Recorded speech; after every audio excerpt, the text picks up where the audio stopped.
Good morning, I'm JT Fashion. Here are some of the top stories we're following for you. 2 days after the horrific attack on 2 National Guard members who were on duty in Washington, one of them has died from their injuries. 20-year-old Sarah Beckstrom now being called a hero. The second wounded Guard member, 24-year-old Andrew Wolf, continues to fight for his life in the hospital. Investigators say they are probing every piece of the suspect's life in order to determine a motive. Attorney General Pam Bondi has threatened to seek the death penalty. We want to get right. The National Guard members who were shot in D.C. yesterday. President Trump says U.S. Army Specialist Sarah Beckstrom has died. ABC's Jacqueline Lee has the latest. Tonight, President Donald Trump announcing 20-year-old Army Specialist Sarah Beckstrom died, one of 2 members of the West Virginia National Guard ambushed in Washington, D.C. yesterday. Highly respected, young, magnificent person. Started service in June of 2023. Outstanding in every way. She's just passed away. She's no longer with us. She's looking down at us right now.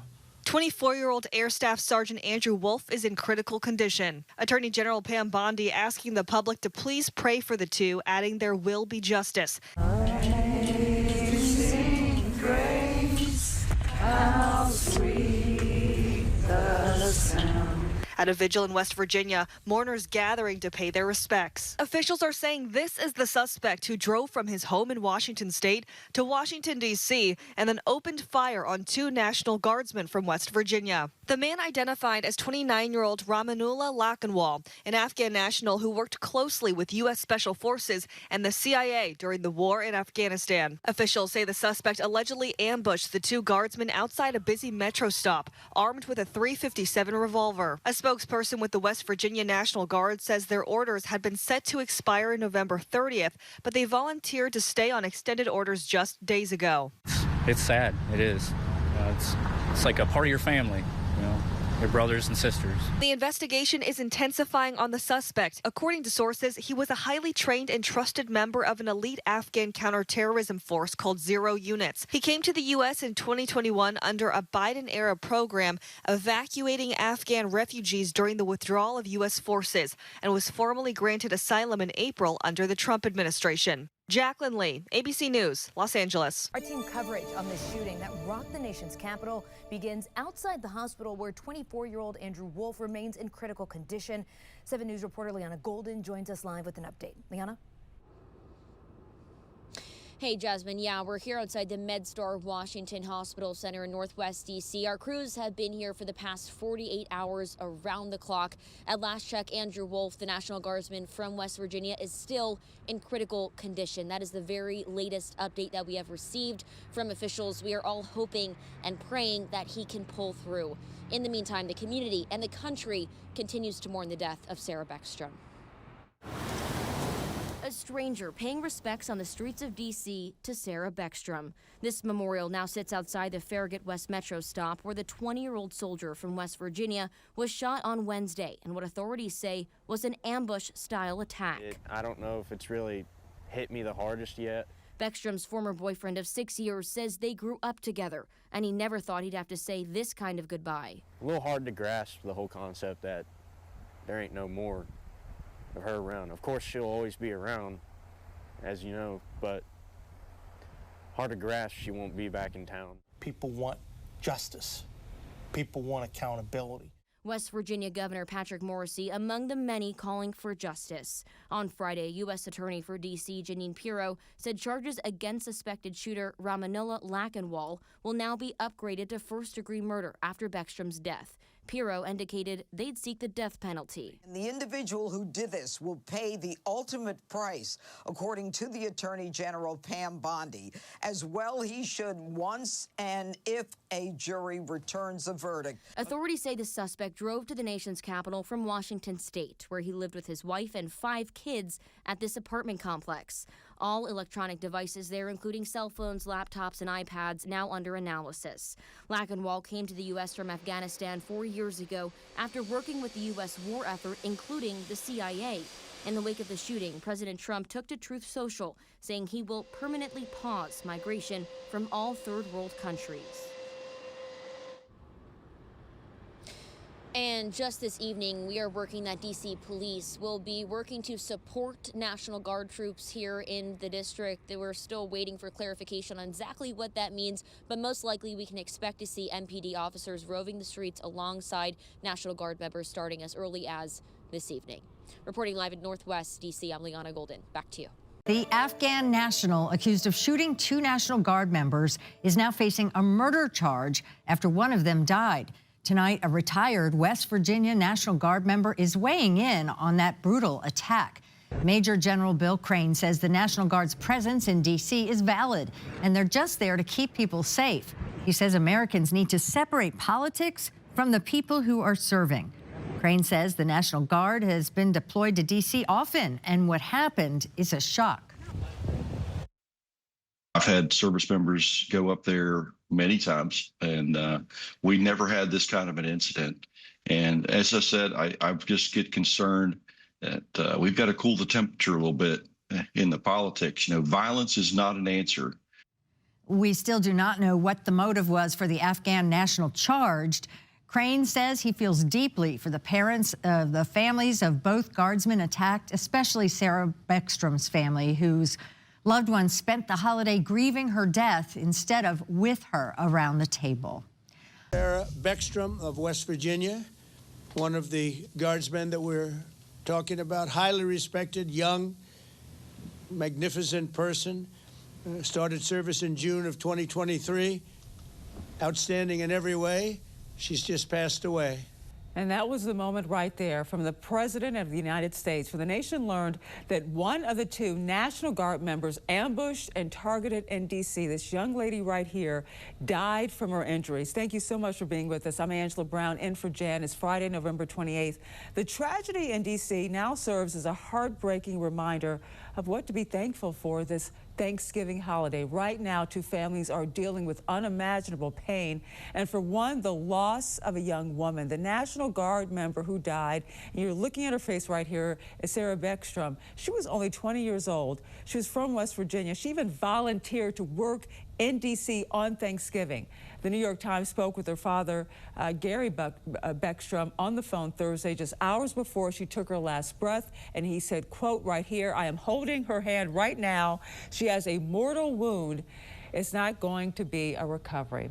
Thoughts, of course, are also with the family of 24-year-old Andrew Wolf, her fellow National Guard member who is still in the hospital this morning. Mark Boyle, of course, is at the live desk.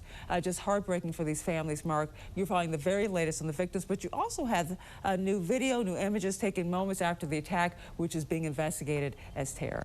That's right, but first, right now, this hour, Angela, at the live desk, we do have some brand new information. A major update this morning that's breaking in that horrific armed attack Wednesday here in our nation's capital. The suspect, Ramanullah Lakhanwal, the Afghan national, is now being charged officially with first-degree murder. That coming out just moments ago. U.S. Attorney for the District of Columbia, Jeanine Pirro, making that announcement on Fox News.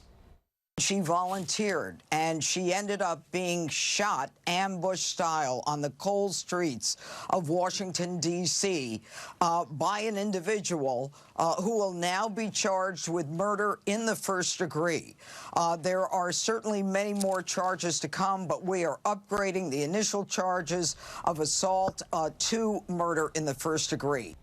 A very big update right there as we get a live look over Washington, D.C. This is a photograph right here of the young woman who died, 20-year-old National Guard member Sarah Beckstrom. She died after being shot in the head.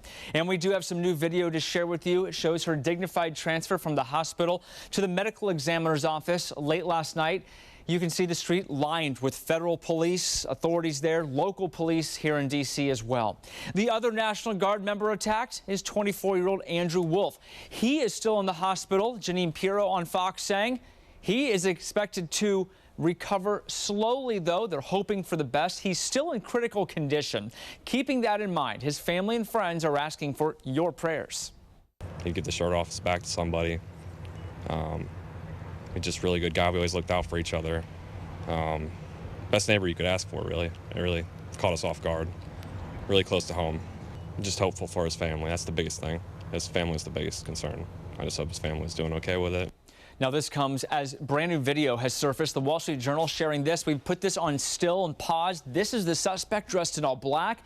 Another Guards member right here running away from the suspect. The reason it appears, though, is because his gun didn't have the ammo, or he was trying to load it or get ready. He was holding the gun, running away from the suspect. A short time later, things changed. Play the video here. You can see it. We slowed this down, and keeping in mind all of this played out in a chaotic situation just a few blocks away from the White House. Again, that video you're watching right there, one of the Guard member trying to protect himself from the suspect who was right there behind him the entire time. Now, we do know the Trump administration is vowing to keep pushing this forward, keeping this alive, vowing to seek the death penalty as well. We are also following the latest developments on the ambush that killed one National Guard soldier and injured another in D.C. the day before Thanksgiving. Sergeant Andrew Wolf is still in critical condition tonight. Specialist Sarah Beckstrom died from her injuries on Thursday. Tonight we have team coverage with the very latest. Our national correspondent Christine Frizzau tracking major changes to an asylum program for refugees from Afghanistan. But we want to begin with our Leanna Golden, who is in the district where Beckstrom is being remembered tonight. It's been a rainy and cold day here in D.C., a holiday weekend on top of that. You'd expect these streets to be completely empty, but no, every single person who has passed this memorial here at 17th and I has stopped to pay their respects, and people coming up now to lay down roses. Pay their respects to Sarah Beckstrom, who has passed away, and Andrew Wolf, who is still in critical condition at a D.C. hospital. It feels important to be here to commemorate a 20-year-old who passed away. It doesn't matter that D.C. local Heather Griffiths didn't get a chance to meet Sarah Beckstrom. Knowing the West Virginia soldier died serving her country is enough to bring Griffiths to tears. This group of folks who are young and ambitious and choose to help our country. Andrew Wolf is still battling for his life. The array of personalized notes, American flags, flowers, and photographs hand-delivered to the spot he was shot, powerful reminders the community he was protecting is rooting for him to pull through. God bless them for doing it, because they have a tough job to do, and one of my best friends is a police officer, and you never know if they're going to come home or not. The suspect in Wednesday's shooting, 29-year-old Ramanullah Lakanwal, is an Afghan national. He's now facing a first-degree murder charge, and top prosecutors have indicated he could face the death penalty, the ultimate price, and a controversial one at that. I'd rather see him serve a sentence. I'd rather see him grow old and potentially give us more answers. It's hard to be the judge and the jury, right? But he was careless in what he did, and as far as I'm concerned, he has no reason to live anymore. As flags fly high over D.C., troops in uniform continue to walk the very streets Wolf and Beckstrom were walking to. As they pass the memorial growing by the minute, these locals urge their neighbors to take a moment to do the same. It's important to pay tribute to Sarah and all of these amazing men who are out here protecting us, men and women who are protecting us. Reporting in Northwest D.C., I'm Leanna Golden, 7 News. Leanna, thank you. As the country says goodbye to Army Specialist Beckstrom, a debate rages on across the country over the alleged suspects and others who came into the country after the United States withdrew from Afghanistan. Fought for is now under heavy scrutiny. Christine Frizzau picks up our team coverage. Major changes already underway to U.S. immigration policy. U.S. Citizenship and Immigration Services announcing processing of all immigration requests relating to Afghan nationals is stopped indefinitely. Following President Trump's announcement Thursday, he would permanently pause migration from all third world countries. How long does your administration plan to pause asylum into the U.S.? I think a long time. We don't want those people. Does that make sense? You know why we don't want them? Because many of them are no good, and they shouldn't be in our country. Ramanullah Lakanwal said to be thoroughly vetted both while in Afghanistan working alongside the CIA and once inside this country. His asylum was approved in April of this year under the Trump administration. What vetting did the Trump administration do before giving this suspect asylum? The vetting process, Kristen, happens when the person comes into the country, and Joe Biden completely did not vet any of these individuals, did not vet this individual. Senator Chuck Grassley has been sounding alarm bells about a lack of vetting of Afghan refugees for months. Of the more than 100,000 Afghan refugees as of August 2022, 1.6% had links to terrorism. Thousands more have been cited as posing national security concerns. The Department of Homeland Security now says another suspect, also brought in under Operation Allies Welcome, was arrested on Tuesday in Texas, accused of making a bomb threat, as critics blame the White House cuts to mental health services for refugees and not a lack of vetting. This is unconscionable that the United States government would take the actions of one crazy person and ascribe them to an entire community. I think what he's saying is he doesn't want brown people in our country, and that is disturbing and it's un-American. With lawmakers headed back to town this week, we expect this to be a major point of discussion on Capitol Hill. I'm Christine Frizzau reporting. Christine, thank you. After the break, we have a News Desk is America's News Now. I have spoken to both families. Well, I mean, I can give you an update. They're devastated. Does that make sense to you? Of course. They're devastated. One is no longer with us, and Andrew is fighting for his life. And his parents are unbelievably great people, highly religious people, and they're praying, and they want everybody to pray for Andrew.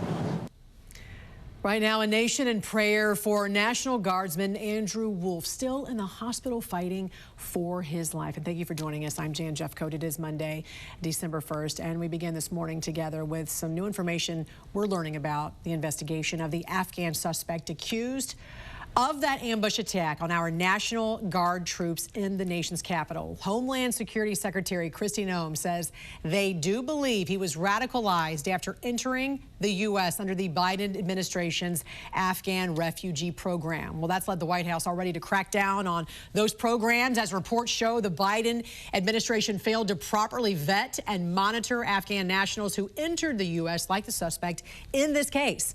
We're going to have the latest on the policy change in a moment. First, though, we want to start at the live desk with Mark Boyle and the latest on the investigation. What have you learned, Mark? We know this investigation is still in the very early stages. As for one of those who was shot in this case, still in critical condition. More on that in just a moment. A live look over the nation's capital for you this morning.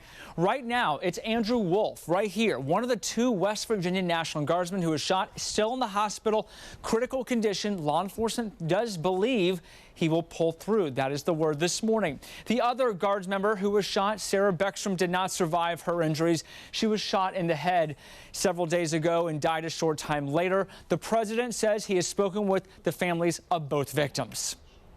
I said, when you're ready, because that's a tough thing, come to the White House. We're going to honor Sarah. And likewise with Andrew, recover or not, we're going to honor her.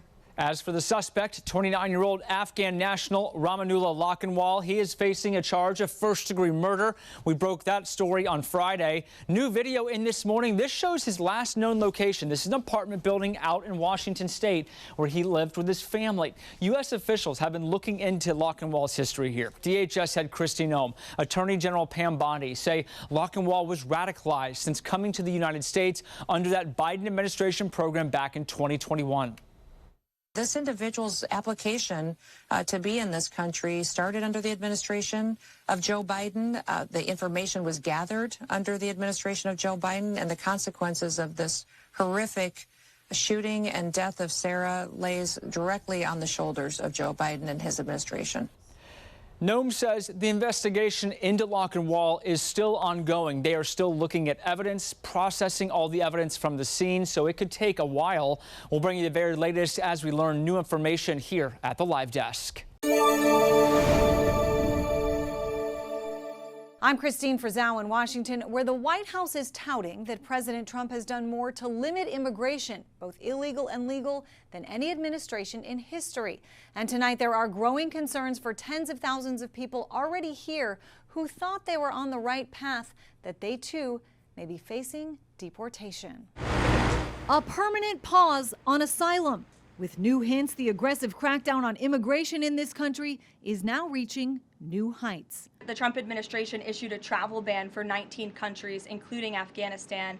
Special immigrant visas, which is a legal pathway to get here, which we know many Afghans have utilized to come into the country, have now been paused since the tragic shooting last week. Following the shooting of 2 National Guard members in Washington, allegedly by an Afghan national, U.S. Citizenship and Immigration Services Director Joe Edlow announced he's directed a rigorous re-examination of every green card for those coming from every country of concern. President Donald Trump has singled out 19 he believes pose a threat to national security, or at the very least aren't set up to share good information on their residents. These third world nations, they don't have systems like we do. And we're going to count on the people that run Afghanistan, the Taliban, to provide us any information who the bad guys were or who the good guys are? Certainly not. While the suspect in last week's shooting came into the country through a program called Operation Allies Welcome, meant to help those who helped the U.S. in Afghanistan, and was vetted, some experts question how fully he and the thousands of others' backgrounds are being investigated once they're here. When we say they were vetted by the CIA, that means they were vetted to do operational work in a war zone. They weren't vetted to become residents of the United States or move to suburbia somewhere. Some critics, though, denouncing the decision to punish thousands of people for the evil acts of 1 or 2. These are individuals who worked side by side with America in the fight against the Taliban. And if they were sent back now, the Taliban may likely kill them and execute them. The Trump administration is also calling attention to refugee admissions into this country, which essentially are at zero, with the exception of Afrikaners fleeing persecution in South Africa. I'm Christine Frizzell for the National News Desk.